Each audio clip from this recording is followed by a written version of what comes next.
जय गुरु जी, शुक्राना गुरु जी, अनंतम अनंतम शुक्राना गुरु जी, शुक्राना गुरु जी, शुक्राना संगत जी। गुरु जी, आप इतना अपने बच्चों को ब्लेस करते हो ना कि आपका जितना भी शुक्राना किया जाए उतना कम है। आपका हर वेले शुक्राना। संगत जी, इस चैनल पर आपको वही सत्संग सुनने को मिलेंगे जो संगत सत्संग रिकॉर्ड करके हमें नहीं भेज सकती, जो संगत सिर्फ लिखकर हमारे साथ सत्संग को शेयर करती है।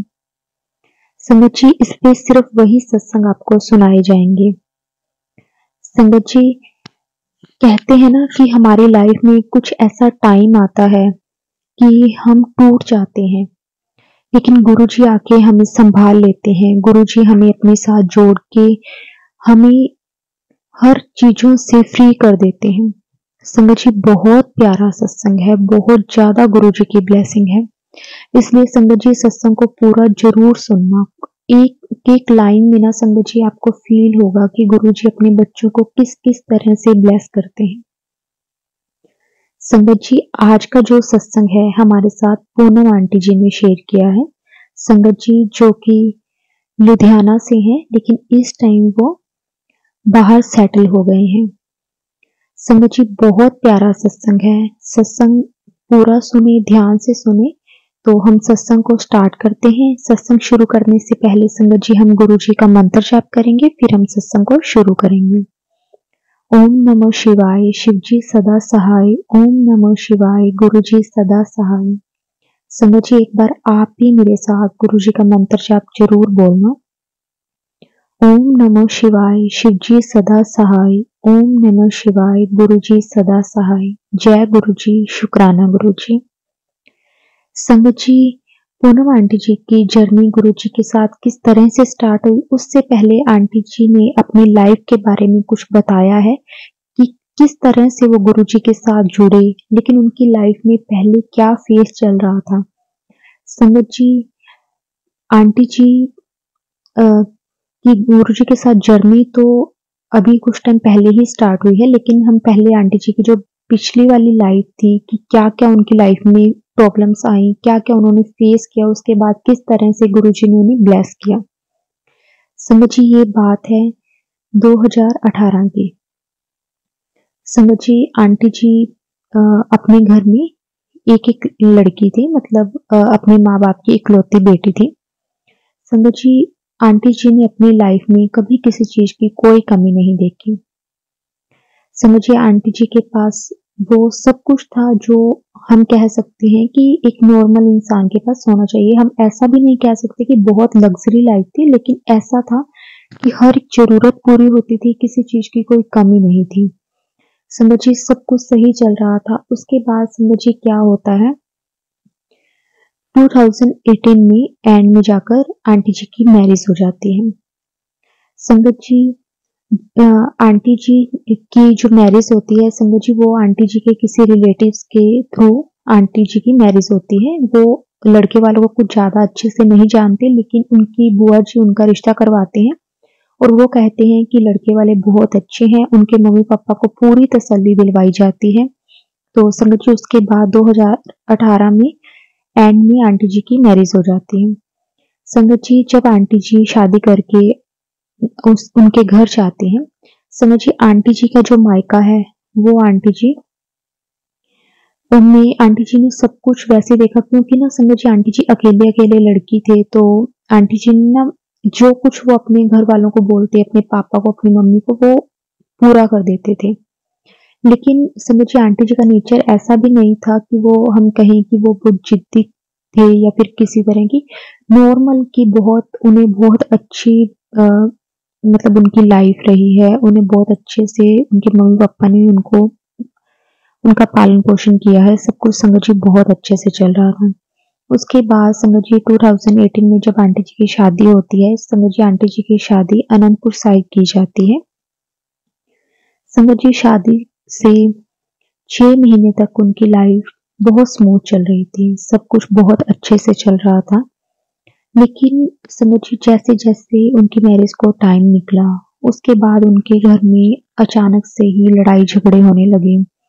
एक्चुअली आंटी जी के जो हस्बैंड थे वो जॉब करते थे, लेकिन किसी प्रॉब्लम के कारण उन्हें अपनी वो जॉब छोड़नी पड़ी। और संगत जी उनके जॉब छोड़ने के बाद उनकी फैमिली में बहुत तरह की प्रॉब्लम्स आने लगी, क्योंकि संगत जी उनके पास मतलब कमाई का कोई उनके पास और कोई जरिया नहीं था। अ, उनके हस्बैंड आंटी जी की ज़रूरतें पूरी नहीं कर पा रहे थे। उनकी जो फैमिली की जो मतलब प्रॉब्लम्स थी, समझ वो बढ़ती गई, उनके ऊपर लोन भी थे। तो इसके कारण ना संगत जी उनकी फाइनेंशियल कंडीशन बहुत ज़्यादा खराब होने लगी। और संगत जी जब उनकी फाइनेंशियल कंडीशन धीरे-धीरे खराब होने लगी, तो उनके घर में लड़ाई झगड़े होने लगे। आंटी जी के जो हस्बैंड है, उनकी एक ब्रदर और एक सिस्टर है और उनके मम्मी-पापा हैं। मतलब उनकी फैमिली में 5 लोग वो थे और उसके बाद संगत जी एक आंटी जी हो गई। मतलब टोटल उनकी फैमिली में 6 मेंबर थे। जो आंटी जी के जो देवर और ननंद थी, वो दोनों स्टडी करते थे अभी। अ, तो उनमें से कोई भी जॉब नहीं करता था। सिर्फ उन आंटी जी के हस्बैंड के सिर के ऊपर ही उनका घर चलता था। उनके जो फादर इन लॉ थे, वो थोड़ा बहुत काम करते थे, लेकिन हम ऐसा नहीं कह सकते थे कि उनकी जो सैलरी थी उससे घर चल सके। तो समझिए उनका घर सिर्फ अंकल जी की कमाई पे ही चल रहा था। तो अचानक से जब अंकल जी की जॉब छूटी, तो समझिए उसके बाद सबको अपनी-अपनी ज़रूरतों के अकॉर्डिंग पैसे भी चाहिए थे, सबको अपनी-अपनी ज़रूरतों के अकॉर्डिंग सब कुछ चाहिए था। लेकिन जब घर में पैसा आना बंद हुआ, तो संगत जी हर किसी में लड़ाई झगड़े होने लगे। संगत जी उसके बाद अंकल ने अपनी जॉब के लिए बहुत ट्राई किया, लेकिन उन्हें कोई भी एक अच्छी जॉब नहीं मिल पा रही थी जिससे उनके घर का गुजारा अच्छे से चल सके। संगत जी उसके बाद अ, अंकल जी की एक कज़न है जो कि लुधियाना में बहुत अच्छा मतलब उनकी फैक्ट्री थी, तो उन्होंने सोचा कि मैं ऐसे करता हूँ, मैं उनके यहाँ पे मतलब जॉब कर लेता हूँ। तो संगत जी अंकल जी वहाँ पे चले गए जॉब करने के लिए, तो आंटी जी अपने ससुराल में ही रहे। तो संगत जी उसके बाद अंकल सैटरडे या संडे अपने घर आया करते थे।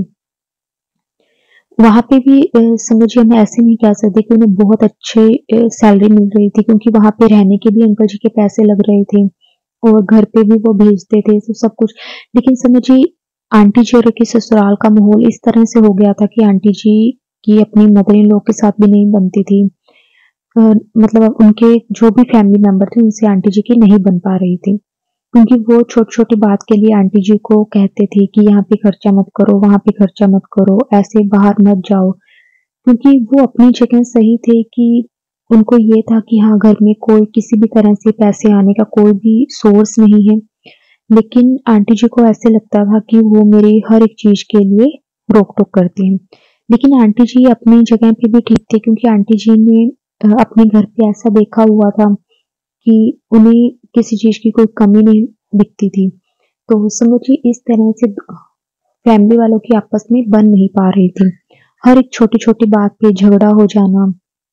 उसके बाद संगत जी जब आंटी जी ने आंटी जी बहुत कंट्रोल करते थे कि मैं कि कहीं भी फालतू खर्चा ना करूँ, कुछ भी ऐसा ना करूँ कि जिससे मेरी फैमिली में प्रॉब्लम हो, लड़ाई झगड़े हों। लेकिन संगत जी फिर भी मतलब ना जाने ऐसा क्यों होता था कि उनकी आपस में नहीं बन पा रही थी।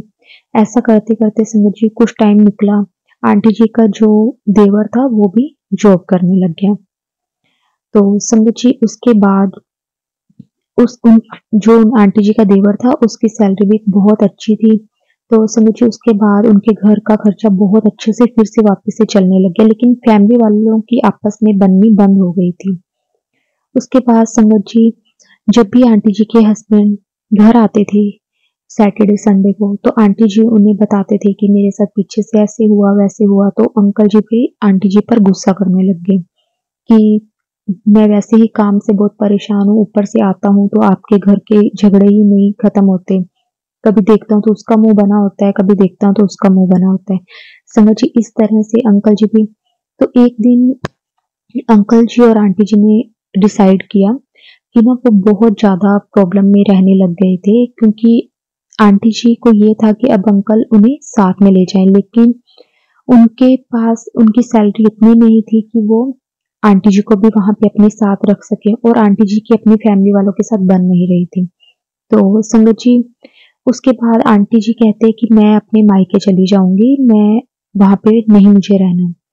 लेकिन संगत जी, फिर उसके बाद अंकल आंटी जी ने दोनों ने डिसाइड किया। अंकल जी का एक फ्रेंड बाहर रहता था, तो उन्होंने सोचा कि हम भी ऐसे ट्राई करते हैं कि हम भी बाहर चले जाते हैं, क्योंकि अब एक बार आंटी जी का जो छोटे वाला अंकल जी का जो छोटे वाला ब्रदर था, वो अच्छी जॉब पे लग गया था, तो उनके घर का खर्चा अच्छे से निकलने लग गया था। तो उन्होंने सोचा कि जब वो वहां पे सेट हो जाएंगे तो घर पे भी खर्चा भीषने लग जाएंगे। तो संगत जी, उसके बाद अंकल जी ने अप्लाई किया पहले कि उसके बाद कि वो आंटी जी को 3-4 महीने के बाद ले जाएंगे। तो उसके बाद संगत जी क्या होता है कि उनका एक फ्रेंड होता है, तो वो अंकल जी को बोलते हैं कि आप अगर अकेले अप्लाई करोगे तो आपका वीजा नहीं आएगा, अगर आप दोनों अप्लाई करोगे तो आपका वीजा बहुत जल्दी आ जाएगा। तो उसके बाद संगत जी, पहले अंकल आंटी जी ने यही डिसाइड किया था कि वो नहीं जाएंगे, आंटी जी नहीं जाएंगे, सिर्फ अंकल जी जाएंगे और आंटी जी 6 मंथ तक अपने मायके में रहेंगे। लेकिन उसके बाद जब उनके फ्रेंड ने उन्हें बोला कि अगर आप दोनों एक साथ अप्लाई करते हो तभी आपका वीजा लगेगा, तो उसके बाद समझ जी, अंकल आंटी जी ने दोनों ने साथ में अप्लाई किया, और उसके 1 मंथ के अंदर अंदर उनका वीजा दोनों का आ गया। तो समझ जी, पहले तो अंकल आंटी जी ने सोचा, उन्होंने टूरिस्ट वीजा लगाया था उस टाइम, तो उन्होंने सोचा कि हम वहां पे जाके देखते हैं, उनके पास जाएंगे और 1 हफ्ता 10 दिन वहां पे रहकर देखते हैं कि हम वहां पे रह पाएंगे या नहीं रह पाएंगे। फिर वो अपने फ्रेंड के साथ बात करते हैं, तो उन्होंने भी बोला कि आप एक बार आके देख लो, अगर आपको लगता है तो फिर मैं आपका वीजा वर्क परमिट में कन्वर्ट करवा दूंगा। तो समझिए ऐसा ही उनके साथ हुआ, वो वहां पे जाते हैं और 1 हफ्ता 10 दिन वहां पे रहते हैं, तो अंकल जी और देखते हैं कि वहां का कैसा माहौल है, कि वो वहां पे सेटल हो पाएंगे, वहां पे इतनी कमाई हो पाएगी कि वो वहां पे रह सके और घर वालों को भी खर्चा दे सकें। तो समझिए क्या होता है कि 1 हफ्ता या 10 दिन तक वो वहां पे रहते हैं और उसके बाद वापस वो आ जाते हैं।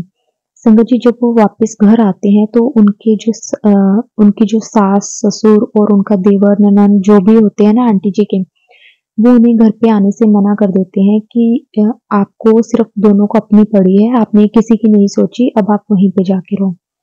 तो संगत जी, आंटी अंकल 1-2 दिन वहां पे रहते हैं, लेकिन ना उनके घर का माहौल बहुत ज्यादा खराब हो जाता है। उनके घर वालों अंकल को भी गलत बोलने लग जाते हैं और आंटी जी को भी। तो फिर उसके बाद वो दोनों 2-3 दिन बहुत ज्यादा अपसेट रहते हैं जब वो वहां से वापस आते हैं। तो उसके बाद संगत जी वो डिसाइड करते हैं कि हम वापस वहीं पे ही चले जाएंगे, जैसा भी होगा स्ट्रगल करेंगे, दोनों मिलकर ही करेंगे। तो संगत जी, उसके बाद आंटी जी और अंकल जी दोनों बाहर चले जाते हैं। संगत जी, उस दिन से अंकल आंटी जी की जर्नी स्टार्ट होती है गुरु जी के साथ में। संगत जी क्या होता है कि जब अंकल आंटी जी सोचते हैं कि वो वहां पे चले जाएंगे, तो वो अपनी आंटी जी मायके जाते हैं 1 दिन के लिए। तो वहां पे उन्हें गुरु जी का स्वरूप मिलता है, क्योंकि उस टाइम उनकी मदर गुरु जी के साथ कनेक्ट हो गई थी, लेकिन उन्होंने आंटी जी के साथ इस बारे में कोई भी बात नहीं की थी। तो समझिए क्या होता है कि आंटी जी अपने मायके जाते हैं और वहां पे आंटी जी की जो मदर है वो गुरु जी का मंत्र जाप और सत्संग गुरु जी के सुन रहे होते हैं। तो आंटी जी भी पूछते हैं कि ये आप किस क्या सुन रहे हो, तो उनकी मदर उनको सारी बात बताते हैं कि गुरु जी हैं जो कि इस तरह से मिरेकल करते हैं, हर एक संगत की जो प्रॉब्लम्स हैं वो दूर हो जाती है। तो संगत जी, इस तरह से आंटी जी की जो मदर है वो आंटी जी को सारी बात बताते हैं। तो आंटी जी की मदर आंटी जी को बोलते हैं कि तू भी गुरु जी का स्वरूप ले और गुरु जी से अरदास कर कि हम बाहर जाएं तो वहां पे सेट हो जाएं। तो संगत जी, उस टाइम आंटी जी परेशान भी बहुत चल रहे होते हैं कि पता नहीं वहां जाके क्या होगा हमारा, हम सेट हो पाएंगे या नहीं हो पाएंगे। आंटी जी के मन में संगत जी उस टाइम बहुत परेशानियां होती हैं, और इधर से उनके जो फैमिली थी उनका जो ससुराल था उनसे एक भी मेंबर उनके साथ सही से बात नहीं कर रहा होता, उनकी फैमिली वालों के साथ लड़ाई होने लग जाती है। तो आंटी जी एक तरफ अपने ससुराल वालों के टेंशन में थे और एक तरफ से उन्हें ये टेंशन थी कि अगर हम दोनों चले गए, वहां अगर हम सेट ना हुए तो यहाँ पे आके हम क्या करेंगे, यहाँ क्या होगा। समझिए आंटी जी के मन में बहुत सवाल थे और बहुत उलझन थी। तो समझिए उसके बाद क्या होता है कि आंटी जी की मदर आंटी जी को गुरु जी का स्वरूप देते हैं और आंटी जी को भी बताते हैं कि ये गुरु जी का मंत्र जाप है, आप सुबह शाम ये किया करो, और ये गुरु जी के सत्संग है, आप ये सुना करो, गुरु जी के भजन है, आप ये सुना करो, गुरुवाणी सुना करो। उनकी मदर उन्हें बताते हैं कि आप इस तरह से गुरु जी के साथ कनेक्ट होने लग जाओगे। समझिए वो पहला दिन था जब आंटी जी को गुरु जी का स्वरूप मिला। हम कह सकते हैं कि गुरु जी ने आंटी जी का हाथ उसी दिन से पकड़ लिया था। तो संगत जी उसके 2 दिन के बाद आंटी जी और परमानेंट बाहर चले जाते हैं। संगत जी वहां जाके उन्हें बहुत सारी प्रॉब्लम्स को फेस करना पड़ता है। संगत जी क्या होता है कि आंटी जी का जो फ्रेंड होता है, अंकल जी का जो फ्रेंड होता है, जो पहले से ही बाहर रह रहा होता है, जिसके पास आंटी और अंकल जाते हैं। संगत जी पहले तो वो 2-3 दिन आंटी जी को अपने साथ रखते हैं। उसके बाद पता नहीं उसे अचानक से क्या हो जाता है, क्योंकि पहले जब वो उसके पास घूमने के लिए जाते हैं ना, तो समझिए वो उन्हें बहुत अच्छे से रखते हैं। अंकल आंटी जी ने होटल करवाए होते हैं तो वो वहां पे रहते हैं, लेकिन घुमाने के लिए उनका फ्रेंड उन्हें घुमा के लाता था। बहुत अच्छा सब कुछ चल रहा था वहां पे। लेकिन जब अंकल आंटी जी उन्हें ये कहते हैं कि हम परमानेंट आपके पास आ रहे हैं, तो संगत जी उनके ना बिहेवियर में एकदम से चेंज आ जाता है। क्योंकि उन्हें ये होता है कि वो 1 हफ्ता यहाँ पे रह के गए हैं, तो उन्होंने उनको इस तरह की नॉलेज नहीं दी थी कि आपको यहाँ पे काम इस तरह से मिल जाएगा। तो उन्होंने ना मतलब इस बात को इस तरह से लिया था कि ये अब चले जाएंगे तो ये वापस नहीं आएंगे। लेकिन जब अंकल आंटी जी के घर का माहौल ऐसा हुआ, तो अंकल आंटी जी ने फाइनल डिसाइड किया कि वो वहां पे चले जाएं। लेकिन जो अंकल जी का जो फ्रेंड होता है जिसके पास वो जाते हैं, तो संगत जी क्या होता है कि वो 1-2 दिन तक तो अंकल आंटी जी के साथ बहुत अच्छा बिहेव करता है।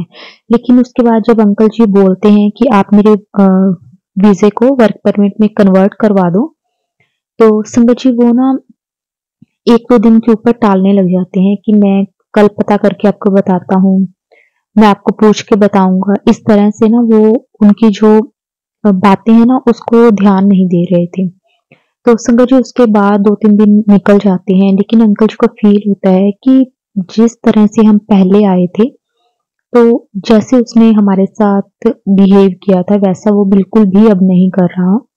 तो अंकल जी को बहुत अजीब लगा, क्योंकि संगत जी आज के टाइम में ना कोई किसी को तरक्की करता हुआ नहीं देख सकता।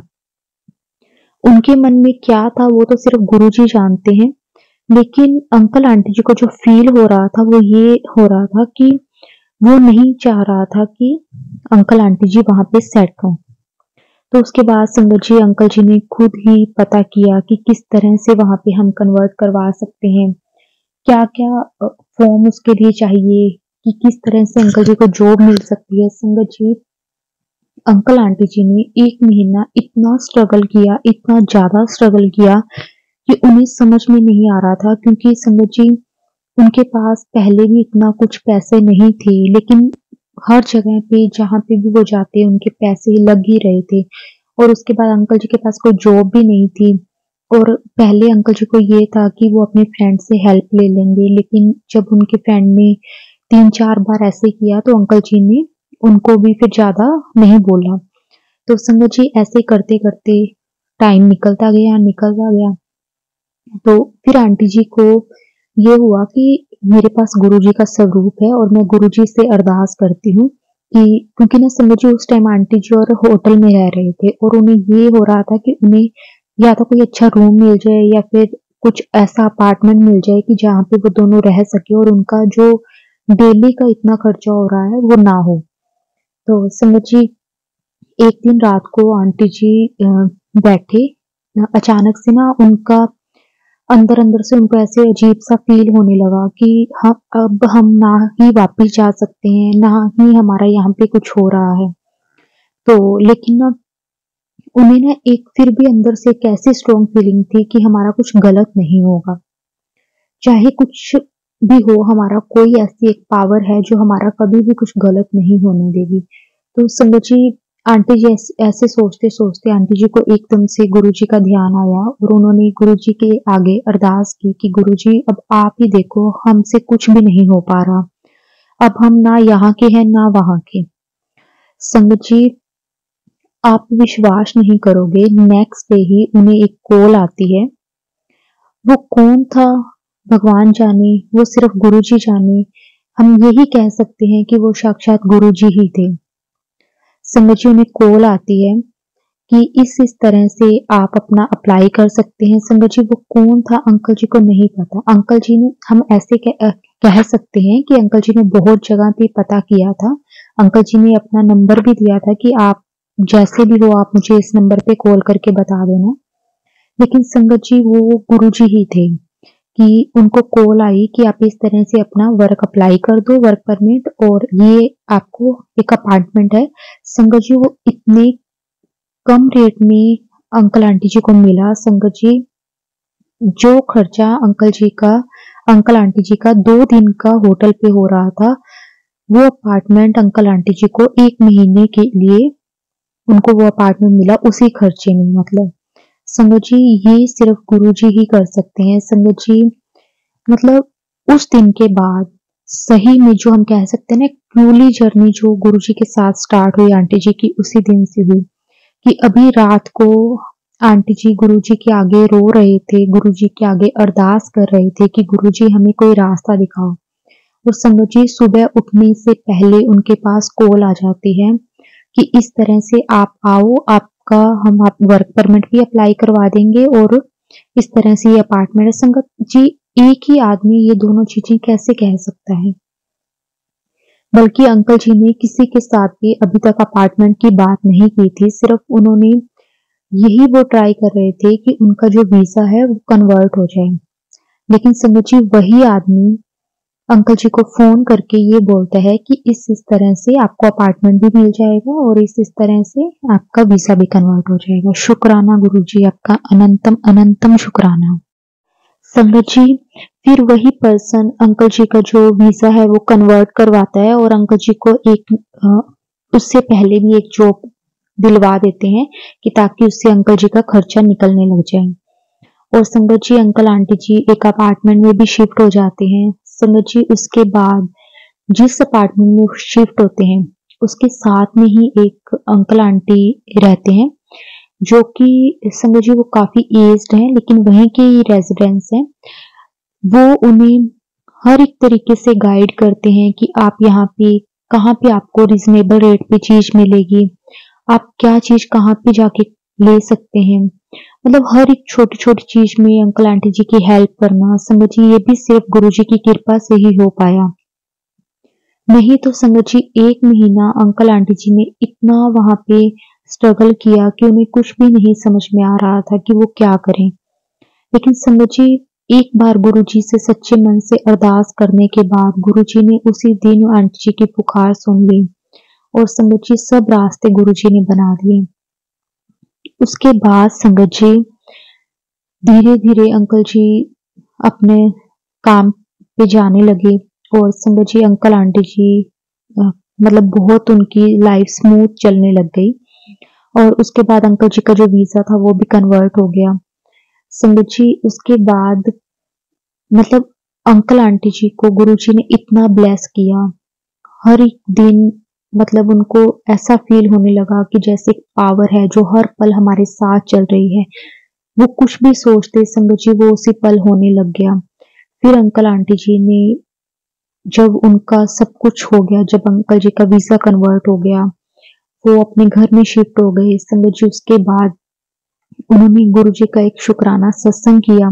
संगत जी, वहां पे अंकल आंटी जी को संगत तो नहीं पता थी, लेकिन अंकल आंटी जी ने दोनों ने गुरु जी का स्वरूप रख के, गुरु जी का आंटी जी के पास छोटा ही स्वरूप था, लेकिन गुरु जी हमारे भाव देखते हैं। संगत जी, ऐसा कुछ नहीं है कि हम गुरु जी के लिए कुछ ऐसा अलग करें। गुरु जी कहते हैं कि सच्चे मन से आप याद करो, सच्चे मन से आप मुझे पुकारो, मैं आपकी उसी वक्त सुन लेता हूँ। और संगत जी, गुरु जी सिर्फ हमारे भाव देखते हैं, हमारा मन देखते हैं। संगत जी, अंकल आंटी जी ने गुरु जी का शुक्राना सत्संग किया। उस दिन भी गुरु जी ने अपनी प्रेजेंस फील करवाई। उन्हें फ्रेगनेंस आई गुरु जी की। उन्हें बटरफ्लाई के रूप में वहां पे दर्शन हुए गुरु जी के। शुक्राना गुरु जी आपका, अनंतम अनंतम शुक्राना गुरु जी। संगत जी, उसके बाद सब कुछ सही चलता रहा। उसके बाद संगत जी 6 मंथ के बाद अंकल आंटी जी ने सोचा कि अब यहाँ पे वो अब सेटल होने लगे हैं, तो अब वो अपना एक घर भी बाय कर लें, ताकि यहाँ पे उनको जो रेंट है उसका खर्चा ना देना पड़े। लेकिन संगत जी, वहाँ के रूल थे कि अगर वो आपको वहाँ की अभी तक पीआर नहीं है तो आप घर बाय नहीं कर सकते। तो संगत जी, इसलिए अंकल आंटी जी अपना घर तो बाय नहीं कर पाए, लेकिन उन्होंने एक बहुत अच्छा अपार्टमेंट अपना रेंट पे ले लिया। संगत जी, जो पहले वाला अपार्टमेंट था उसमें एक छोटा सा रूम था, लेकिन उनके लिए वो सही था। लेकिन फिर भी उनको ये था कि उसमें सिर्फ अ, उनकी जैसे मार्केट काफी उन्हें दूर पड़ती थी, तो जो उनके साथ में ही अंकल आंटी जी जो रहते थे, जो एज मतलब जो कपल रहता था, तो उन्होंने उनको गाइड किया कि आप वहाँ पे आप ले सकते हो, तो आपको बहुत अच्छा वो मिल जाएगा। लेकिन वो नहीं चाहते थे कि अंकल आंटी जी वहां से जाएं।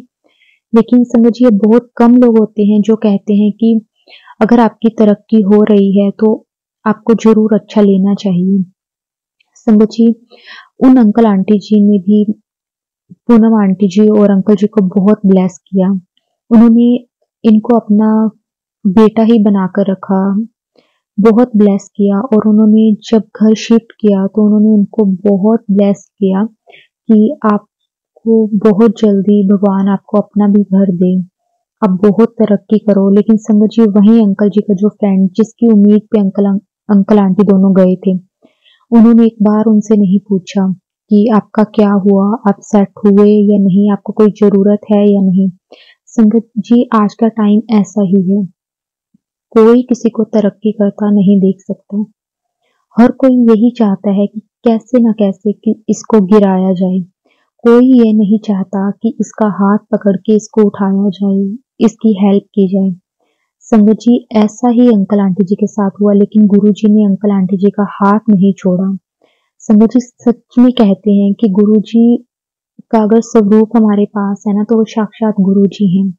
संगत जी, अगर हमारी लाइफ में कुछ ऐसा टाइम आता है जब हमें लगता है कि इसके आगे कुछ भी नहीं है, तो संगत जी, गुरु जी किस तरह से हमें वहां से उठा के उस प्रॉब्लम से बाहर निकाल देते हैं, रास्ता दिखा देते हैं। संगत जी, हम सोच भी नहीं सकते। हमें जिस चीज की बिल्कुल उम्मीद नहीं होती, हमें पता नहीं होता कि ये चीज कभी हो पाएगी या नहीं हो पाएगी, गुरु जी उसी वक्त उस चीज का हल निकाल देते हैं, उस प्रॉब्लम से हमें बाहर निकाल देते हैं।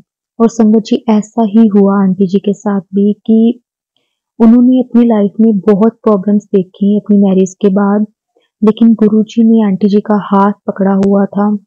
तो किस किस तरह से उन्हें हर एक रास्ते दिखाते गए, हर एक प्रॉब्लम से बाहर निकालते रहे।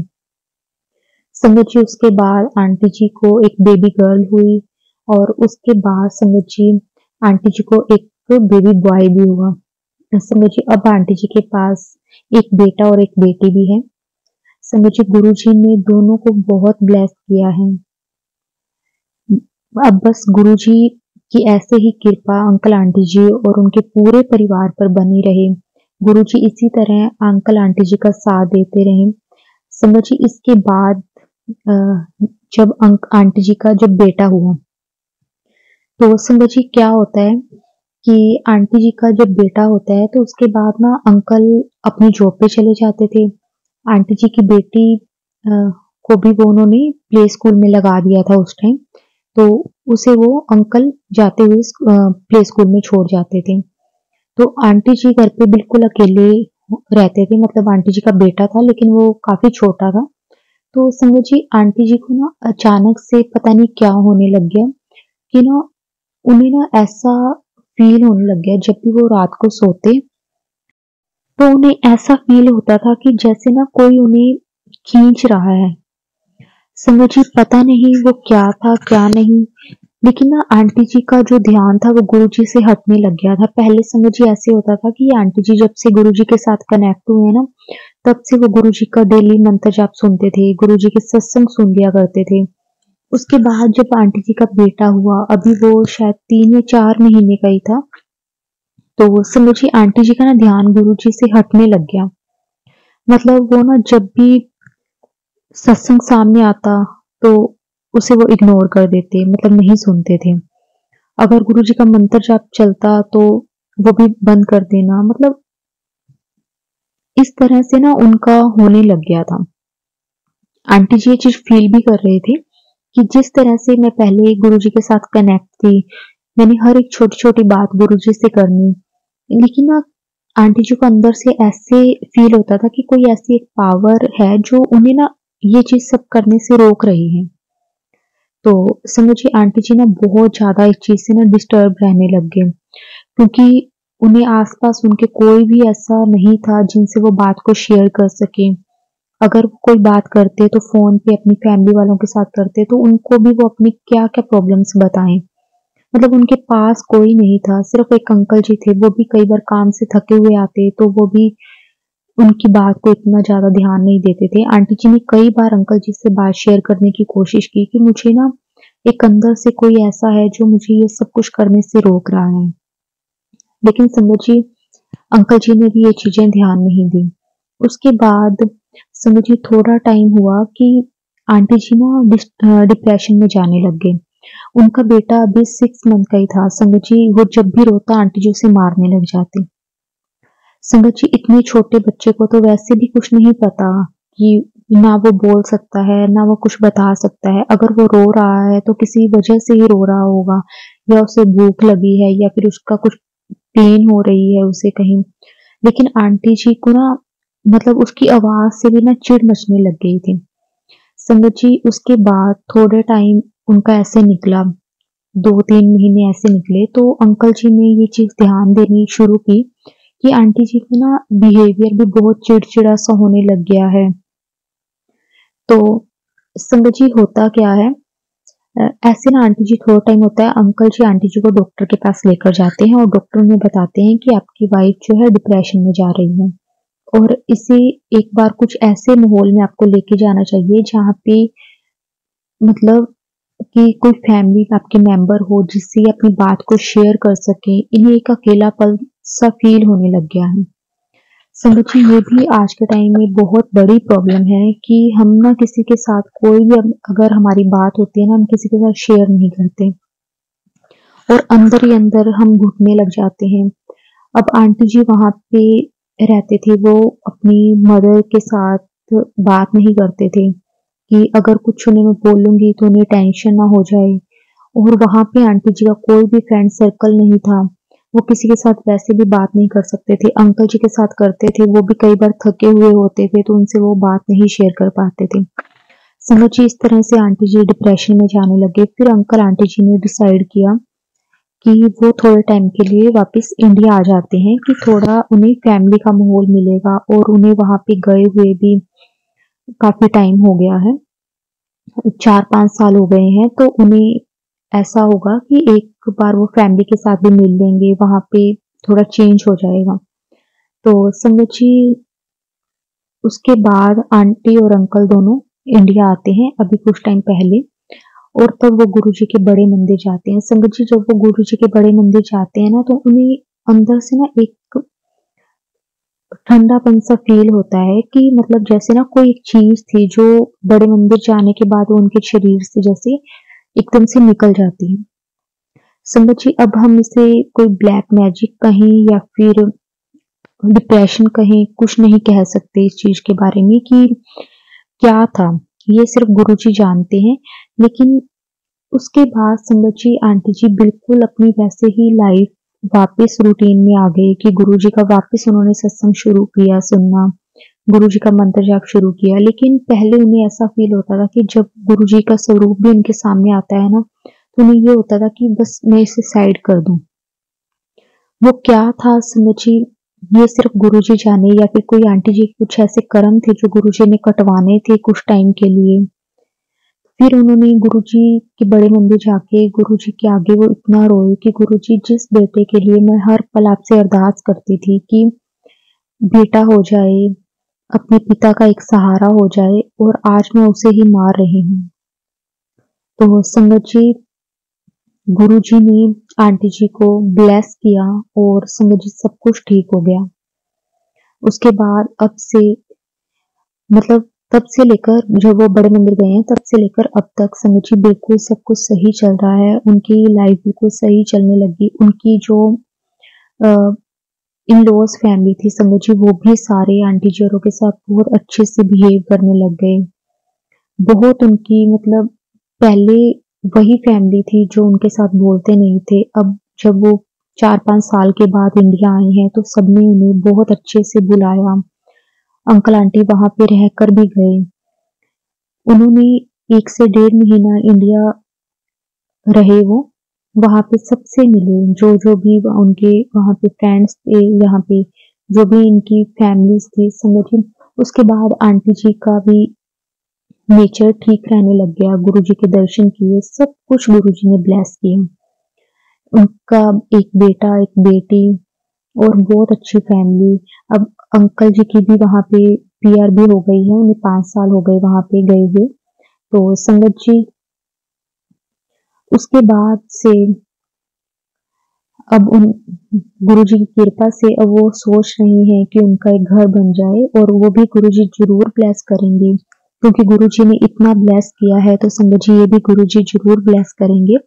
और आंटी जी यही कह रही हैं कि जब गुरुजी ने उन्हें ये ब्लेसिंग दी तो वो अपना अगला सत्संग भी हमारे साथ जरूर शेयर करेंगे, सारी संगत जी के साथ जरूर शेयर करेंगे। और हम भी गुरुजी से यही अरदास करते हैं कि अंकल आंटी जी की ये भी अरदास गुरुजी जरूर पूरी करें, गुरुजी कृपा करें, गुरुजी ब्लेस करें।